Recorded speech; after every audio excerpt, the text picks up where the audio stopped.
கொஞ்சம் பொருவா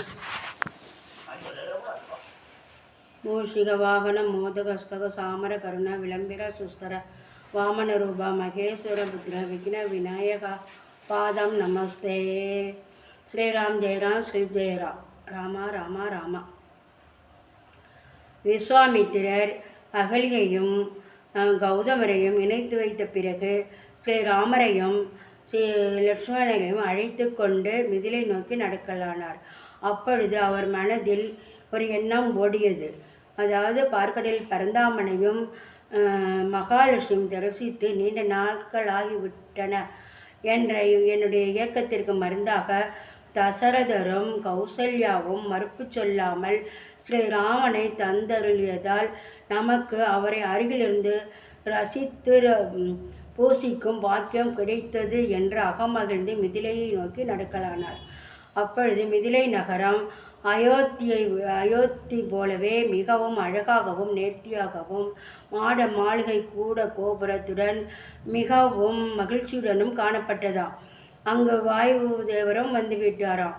அப்பொழுது வாயு தேவர் தென்றலாக வீசியவுடன் மரங்கள் வீடுகளே தம் உறவுகள் மிதிலை மாநகரத்தின் ஜனகமராசாவின் மருமகன் வருகிறார், மாப்பிள்ளை வருகிறார் என்று அகமழிந்து மரங்களும் வாருங்கள் வாருங்கள் என்று அழைத்தனவாம்.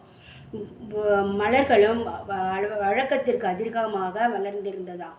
இப்படி ஊரே விழாக்கோலம் பூண்டிருந்ததாம். அப்பொழுது இவர்கள் வீதி வழியாக சென்று அரண்மனை கடக்கும் பொழுது அங்கு சீதாதேவி கன்னிமாடத்தில் நின்றிருந்தார். ஸ்ரீ ராமச்சந்திரமூர்த்தியும் இதுவரை எந்த பெண்ணையும் ஏறெடுத்தும் பார்க்காதவரா. மகாலட்சுமியான ஸ்ரீதேவியும் இதுவரை அரண்மனையை விட்டு வெளியில் வராதவள் கன்னிமாடத்தில் நின்று தம் மிதிலை நகரை ரசித்து கொண்டிருந்தார். அப்பொழுது இருவரும் பிரிந்த தம்பதியர் கூடினால் பேசவும் வேண்டுமோ என்பதற்கிணங்க இந்த இடத்தில் நமக்கு கம்பர் ஒரு அருள்பால் கவி சொல்லுகிறார். அதாவது எண்ணறு நலத்தினல் இணையல் நின்றுழி கண்ணொடு கண்ணை கவ்வி ஒன்றை ஒன்று உண்ணவும் நிலை பெறாது உணர்வும் ஒன்றிட அண்ணலும் நோக்கினான் அவளும் நோக்கினார் என்று நமக்கு காட்டுகிறார். சீதாதேவியும் மிகுந்த அழகுள்ளவளும் மிகுந்த மென்மையும் உள்ளவளாம். மகாவிஷ்ணுவான ஸ்ரீ ராமச்சந்திரமூர்த்தியும் யானைக்கு ஒப்பான கரிய நிறமுடைய யானைக்கு ஒப்பான மிகவும் கம்பீரமான தோளுடையவரா.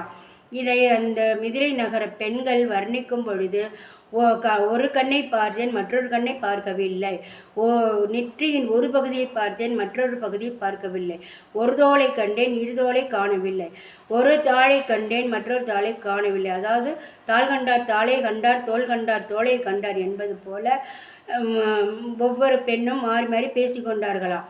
அங்கிருந்த ஒருத்தி பொய்யான கோபம் கொண்டு நம் மகாலட்சுமியான சீதாதேவி என்ன குறைந்தவளா, மான் போன்ற மருவிய கண்களை உடையவளும் மீன் போன்ற அழகிய கண்களும்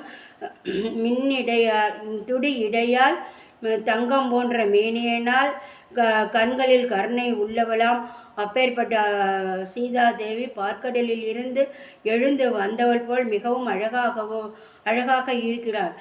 நம் சீதாதேவியை ராமர் மணந்து கொள்ள என்ன புண்ணியம் செய்தாரோ என்று பொய்யாக கோபித்து கொண்டாளாம். இப்படி வர்ணிப்பார்கள். கம்பரம் ஸ்ரீராமரை வர்ணிக்கும் போது வான் நிறமோ மழை முகிழோ மரகதமோ பவழம் போன்ற செவ்விதழோ என்று வர்ணிக்கிறார். ஆழ்வார் பெருமக்களும் பச்சை மாமலை போல் மேனி பவழவாய் கமலச்சங்கன் என்று ஒரு ஆழ்வாரும் மற்றொருவர் படியாய் கிடந்து உன் பவழவாய் காண்பேனே என்றும் இன்னொருவரும் பாடுகிறார். இதற்கு மேல் நாம் என் சொல்ல அடியால் இதற்கு மேல் கூற இயலவில்லை. அதாவது அண்ணலும் நோக்கினான் அவளும் நோக்கினார். இதை நாம் உணர்ந்து அனுபவித்து கொள்கிறோம். வாழ்க வளமுடன், வாழ்க வையகம். ஸ்ரீராம் ஜெயராம் ஸ்ரீ ஜெயராம். 4 நிமிஷம் 40